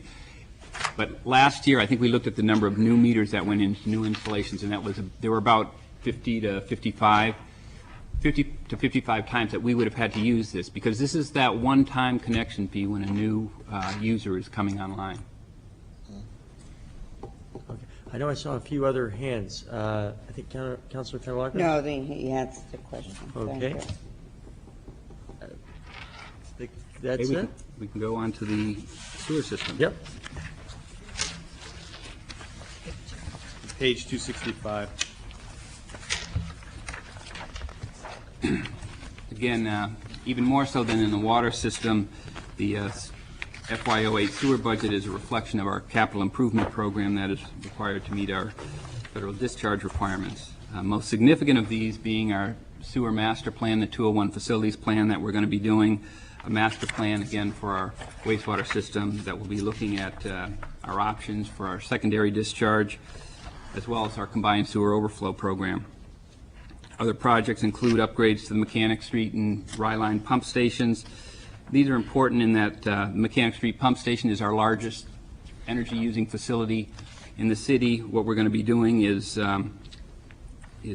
changing some of the electrical system out to bring up updated controls into the system that will allow us to improve the efficiency of that system. Likewise, on Rye-Line, we're going to be upgrading 30-year-old pumps and motors, and the new upgrades will be the premium efficiency motors with variable frequency drives, so we expect to see energy improvements there. As with the water rate, we also have the inclining block rate on the sewer side, similar to the water system, and those will be $4.89 for the first for the first 10 units. Again, that's approximately 7,500 gallons a month, and then it will go up to $5.33 for those using more than 10 units. So it's very analogous to the water system. The more you use, the more you're going to pay.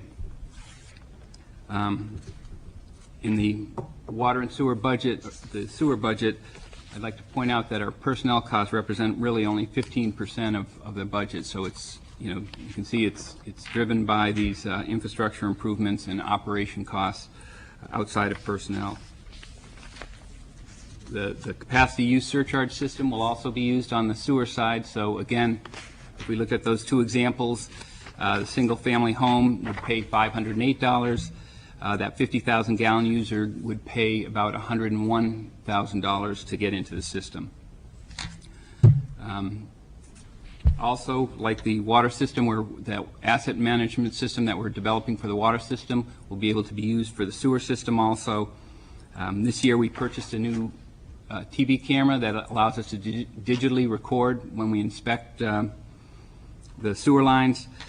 This asset management system will allow us to take data from these types of operations, and it will allow us to store, analyze, and understand so that we can better manage the wastewater collection system. Our goal in that case is to clean and inspect about 15 miles of sewer line next year, this upcoming year, which represents about 15% of our sewer system. In conclusion, the division is moving forward with a number of these sustainable initiatives that are included in the budget.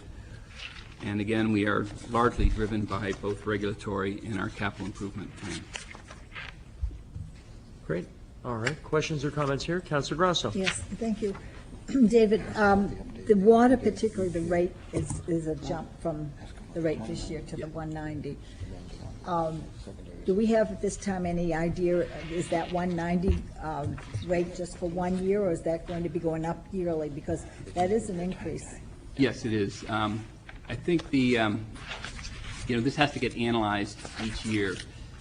Given the capital projects that we have to take care of, it's likely that there will be incremental increases over the next few years in both those systems. Yeah.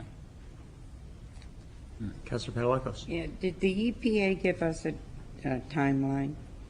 No, we're working on that right now. There's no timeline. Not yet, no. Okay. Other questions, comments? Seeing none?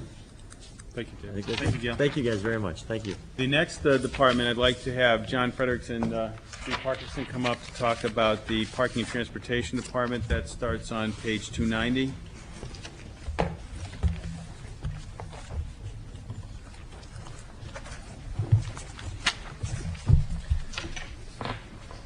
Thank you, Mr. Mayor, councilors. The mission of the Parking and Transportation Division is to coordinate the delivery of parking and transportation services in a professional and responsive manner by recognizing that a safe, reliable, and efficient transportation system is essential to our economic well-being and quality of life. The Parking and Transportation Division proposed budget of $1.596 million for FY08 is comprised of an operating budget of $1.149 million, a capital budget of $225,000, and a transportation budget of $221,882. The proposed operating budget shows a slight decrease over the FY07 budget. The increase in the overall budget is seen through the capital budget, which includes a $50,000 first phase replacement for the current parking meters that with pay and display meters that feature new technology and payment methods. Also, $75,000 for the continuing improvements to the High Hanover parking facility, $100,000 for the reconstruction of the Wright Avenue parking lot that's set to take place in conjunction with the work scheduled for the Scott Avenue and Memorial Bridges. And additionally, the transportation budget increase of $26,719 is due to the reduction in the federal transit allocation for the trolley route within the city. That's all I have. Are there any questions? Questions or comments? Give folks a second to absorb here. I think a couple things just to add to what John is saying. The goal, we have achieved the goal of pretty much having the city covered on mass transportation from multiple areas. When we started our program, we only had the downtown trolley route, and then we expanded out to the various areas. One of our important routes is the Route 1 corridor route. That is highly utilized by people. And so the $26,000 that's there is, again, leveraging, still continuing some federal money. we were able to push it actually out an additional year, I believe, John, weren't we, for some, it's now at what percentage, the federal reimbursement on that project? Is it now, it was 80-20, went to 50-50? 80-20, went to 50-50, and I think it's 75-25 now. And what we're going to try to do is continue what we've done, and I don't know where our revenues are relative to advertising. We're starting to try to do more advertising as well. Plus, our ridership from FY05 to 06 went up over 30%. We're anticipating at least a 20% increase over that this year, but with the cost of fuel continuing to go up, we anticipate it's going to be up in the 30% range again. Councilor. The $50,000 that we'll be spending for the updating of the meters and the new technology and making payments, have we designated the area for this pilot program yet? No, I believe I would defer that to Councilor Smith, because as the parking committee will take a look at that, we will find a spot. We have a couple ideas, and we'll bring it to the parking committee and talk about it, and then bring it back to the city council through your minutes and let you know about that. Is that the process whereby you go to a central system and obtain a ticket? Right. And then Right, and you back on the display it, account? and it's similar to what's in Manchester, Newbury Street in Boston, and it's become quite successful. So we're going to work with the parking committee on trying to find a pilot location so that people, there's probably a couple streets in the city that we're looking at that aren't really well suited for traditional meters, but we want to take a look at the pay and display. And I'd say I've spoken with folks in Manchester, and I think there was some early pushback, as there often is when you're, making a change. But I think the feedback overall has been very positive about it in the big picture. But both on the city side, revenue, and on the user side, convenience. So so far so good, I think, in that experience. I like that, Tom. I like it. That's an offline conversation waiting to happen. Any other questions or comments? Otherwise, yes, Councilor Just Grasso. a question as to what is included under contracted services?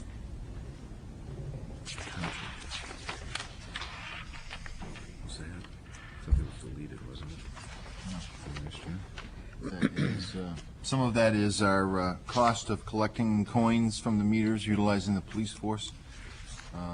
Use rather the than having it auxiliaries. Excuse me. The auxiliaries, we contract with them to collect all of our coins, meters, minimum twice a week. And again, the pay and display would be very useful, because we'll be able to start converting over to utilizing credit cards. Additionally, the contract services include the security for the High Hanover parking facility. If you use credit cards, will the city then get the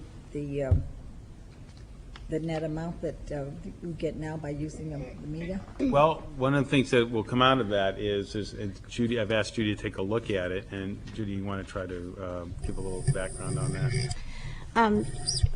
Yes, I spoke with the finance director over in Manchester, and there is a substantial fee with using the credit card, and the city does absorb that cost. But overall, by using the credit cards, they've seen an overall increase in net of 30% in their revenues. The other thing is with this pay and display is that, let's say, for example, you put 75 cents in for the hour for the meter, and you only use a half hour. The next person comes in, not going to put the money in.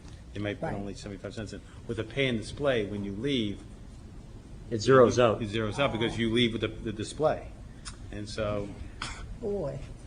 And also, the other thing is that you no longer have you probably won't utilize the traditional spaces that you would have marked out, and we'd have to take a look at that. But in some instances, in Manchester, what they've done is from point A to point B is parking. Right.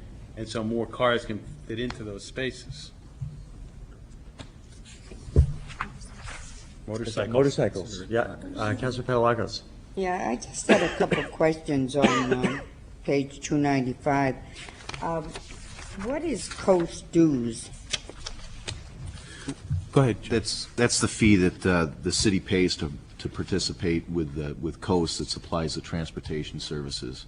Right. It's just the match that every city is required to pay that is serviced by Coast. Which is our, Counselor, that is the organization that we actually receive our federal grants through. So we also, they actually run the service for us. We don't actually run the service. We get the federal grant for them? They get it actually, they get it, that, you have to be part of that. Let me put it another way. We either would have to run the service ourselves, which we don't want to do, because we don't have the connective routes up to Somersworth and Dover and Rochester. But Steve, if you want to expand on that, go ahead. They are the ones that are able to get the federal transit grants that are utilized for the entire system. They are also the ones that, when we did the High Hanover bus facility this past year, they are the actual entity that we partnered with. 80%. They got the federal grant that paid for the majority of that project. So as John had said, the dues is our share of the whole system to provide the basic infrastructure for the transportation backbone. Okay, the other one I have is about the senior citizen, 65,000. That used to be in the planning department budget about four years ago, and so that ended up coming into this budget because we wanted to try to incorporate all transportation under one department. If you recall, that always appeared in the planning department budget, and that is the fee that we pay the housing authority to run our senior citizen transit, which, quite frankly, is I think a very good value for us. But I understand it's a value, but I understand that they have to pay to use a bus now. We don't. Quarter. I don't care what it is. Let me before we get into that discussion, okay? We don't have any control over how they operate it. All right. Now, if we wanted to take over the operation of that, we'll probably see that line item jump to $150,000, and then we cannot charge them. But we give the housing authorities $65,000. $65,000. And they run the system. And John, if I may, they're asked to contribute, and if they can't, they don't. So that it's a lot of them felt better when they could offer something. And it takes people to doctor's appointments, and it takes them. It's an on-demand system. It really is. I mean, it takes you get picked up and go to your doctor's appointment. Okay. Any other questions? If not, appreciate your time very much. Thank you. Guys.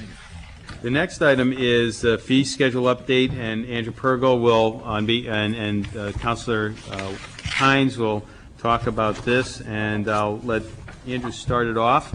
Councilor Hines is the chairman of the fee committee, and fees that we look at, I think it's important to recognize, put in perspective, are only 1% of all revenues for the city. So as we talk about this, you put that in perspective. Andrew? Good evening, Mayor Michon, members of the City Council. As the city manager said, I will be speaking on the fee schedule, which is listed in Appendix 3 of your budget booklet. There was also a memo from Councilor Hines, chairman of the fee committee, distributed with your budget book that summarizes the changes requested in the fee schedule. There are over 360 fees listed in Appendix 3, and of these 360 fees, 290 of them raise revenue for the general fund. On page 51 of the budget book, the general fund revenues are listed. The first section of the revenues in the general fund are titled Local Fees, Licenses, and Permits, with a total estimated revenue for fiscal year 08 of $832,000.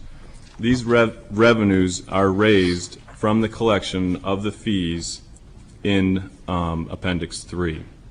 Like John said earlier, the $832,000 represents about 1% of the total general fund revenues. It is important to note that because of the annual review and adjustment of fees, this section of the revenues has increased by over $274,000 over the last 6 years. So we're keeping up with the pace of administrations. There are really no major fee changes for the schedule in fiscal year 08 for the general fund, and Dave Allen has gone over the changes in the enterprise fund, so that is it. There you go. We'll take questions or comments on this portion. Pretty straightforward. Councilor Whitehouse. In reference to the boat launching ramp, boat launching issue, you might be hearing from the Pierce Island Committee by way of the rec department also. Excellent. Okay, if, we'll be meeting tomorrow night on this. That would be, if you could have them provide us with something, you could send it to my office with a, so that, and you could have the attention to John Hines as chairman, and we can look at it. All right. We're meeting as a joint body, the rec and the Pierce Island Sure. Committee. Okay. Great. Maybe for the last one. Yeah. Any other questions or comments on this portion? Okay.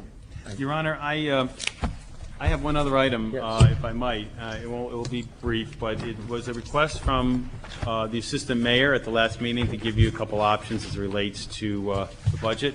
I do have those here, and I will pass those out. Again, they are just illustrative and not meant to be in any way presumptive to what you want to do, so, but it just gives you an idea of how we can achieve what we need to go to do to, if you want to reduce the tax rate. Does everybody have a copy? I think we're just about there. Some extras here. Okay, everybody's got a copy. Yep. Provide one to the press. Okay, if, using options, we have, you'll see option A and B. We'll start with option A. Option A talks about a tax rate of $16.34.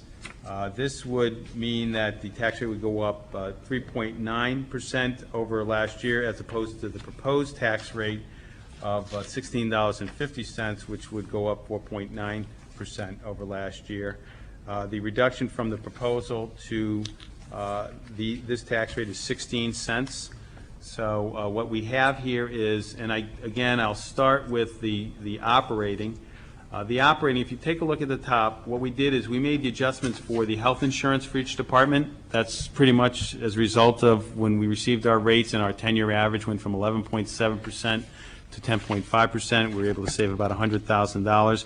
And we applied those savings to the departments as they were prorated to those departments. So the other thing that I did, you'll see down further the non-operating expenditures, reduction in capital. We did a reduction in capital of about $270,000. And if you look at the last page, you have 3 pages. If you look at the last page, we've given you a sheet that shows you what the City Council approved in your March discussions, and the proposed budget reductions, and then the budget itself, which would be reduced down to $1.2 million rather than the $1,470,000. Now, the first column, available from prior year, you'll notice that we have many projects that we set aside money on an annual basis to try to build towards a fund so that we have money available to do those projects. And you'll notice that there are a couple projects that we reduced funds from that had prior year money, so that we'll be able to continue to initiate those projects even if you reduce some of those funds.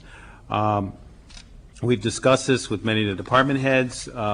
Obviously, it's not the optimal thing to do, but we know that the council has been very, very supportive of the capital infrastructure plan over the last 10 years. I must say that this council and other councils have really taken this as a very important part of the budget and have stuck to making those improvements, and obviously you can see the results around the city. We feel that the reduction of $270,000 that's outlined would not significantly impact the operations of the city. We've tried to reduce those areas where we could continue to have progress on those projects. Also, we've tried not to reduce anything that would leverage state and federal money. I mean, it just doesn't make any sense for us to do that. So that would reduce the budget by $570,000, with the $100,000 from health insurance, and the reduction from the non-operating, the reduction of capital outlay, along with a decrease in the county tax and a decrease in contingency of $100,000. There would be a decrease in county tax of $100,000 and a decrease in contingency of $100,000. The reason that we were able to decrease county tax is that, as you may be aware, and I know Councilor Pantelakis is very much involved with it, the process starts, and eventually we have our budget together, I think, before you have your final vote. Isn't that correct, Councilor? The final vote comes after we have our budget. So we have to do estimates. And also, county tax is based on our equalized value. And so you have multiple towns in the county, and let's say, for example, the county budget is $38 million.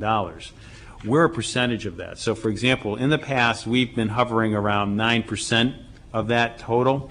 So we take 38 million times 9%, and that's what we have to pay in our county tax. What we did this year, just to be careful, because we don't know how that may shift because of reval and the like throughout the county, we use 9.5% as our factor, as a total of the whole, and the 38 million. And we feel that we comfortably could reduce the budget by $100,000 because now we see the actual county budget, which was approved. And what was that number, Judy? That 38 million? 38,778,000. And we're estimating that we're about 9% of that. So we feel that we can bring it down by $100,000 safely. With regards to contingency, there's $400,000 left in contingency that we've actually budgeted in contingency, and we feel we can bring that down. We have a prior year contingency in FY07 that we would have not hit into very much, so we would encumber that money over to the next year to help us if we had any unforeseen circumstances that would require contingency. So those are the reductions that I would propose, and again, that's $570,000. That's 16 cents reduction in the proposed tax rate, which would bring the tax rate to $16.34, or 62-cent increase, or 3.9% over last year. And that's option A. If you look at option B, the only difference to that sheet is that under operating, if you look at operating, there is other reductions to be determined. I added $100,000 in there because if the council, wants to reduce $100,000, it could be $200,000, it could be $300,000, it could be $500,000. I just think it would be something we need to do next Tuesday night to talk about that specifically. But if it was another $100,000 as an example, that would be a $670,000 reduction overall expenditures, or an 18-cent reduction from the original proposal, which would mean that the tax rate would be $16.32, or 60-cent increase over last year, or 3.8%. Now, again, if the council wants to reduce further, it's approximately 1 penny is $37,000, and 10 cents is $370,000, and a dollar is $3.7 million. So it gives you that outline and a template to follow. I think option A gets us to where the original goal was that the mayor articulated. I believe he articulated early on that he thought it would be advisable to try to get below 4% on a tax increase. But again, it's up for city council discussion, but this is your template to follow. I think this has been something we've used in the past. It's helped you give some idea how you want to deal with it and shows you what those impacts will be. One thing is, I don't want to get into a discussion tonight about it. That's the purpose of next Tuesday, just to get you the information now. Next Monday evening, we have a reopening of the public hearing to allow people that have opinions in any direction to come out. And then Tuesday to get back together like we did last year and talk about all the information we've gotten over all of the different work sessions. This gives you an idea of the magnitude of what different numbers would mean in terms of a decrease in percentage increase in the amount of taxes people pay. So it gives you some idea of the magnitude. I think the one thing that I would say is, compared to, say, last year and maybe some other years, the task before us is relatively small and probably should be seen in that light, that we're talking about in $64 million of operating. We're talking about maybe $100,000 in option A. So in a big picture, compared to last year, certainly, the challenge before us to, at least to discuss, is much smaller. And, Your Honor, I would take questions relative to the information I handed out. Yeah. I would just like to make a comment. I appreciate you providing that appreciation to the city manager. I think when we proceed on the public hearing, if this is indeed under consideration by the council, and I would assume it is, or would be, or something like this, that it might be helpful, and I don't know how we do it in a reasonably simple format, to let the people in the public hearing know that while it is a proposed tax rate increase of 4.96%, that we're looking at. Well, what I can do is down, and I think they need to hear that when they come. I can make this available that night. I can hand it out and I can go over it before we open the public hearing. Even if you did 5 minutes on it. I Yeah, think. I'll do exactly what I just did tonight. That way, I can that make way we copies don't and- have a bunch of people coming into the public hearing saying, 5%, how dare you? Or 5% is not enough, or whatever it is. At least they'll have a sense as to what we're. And what I'll do, Your Honor, if it's advisable from the council, is that I'll make these available for Monday night, and then I will review them with the public, and then let them comment on it. And it really is a good template to follow, because if you look, like I said, as option B, you can then see, what the numbers as you add more. $37,000 that's reduced actually reduces by 1 penny. So it gives you an understanding what that is. What different amounts mean in terms of Right. magnitude of differences. Yep.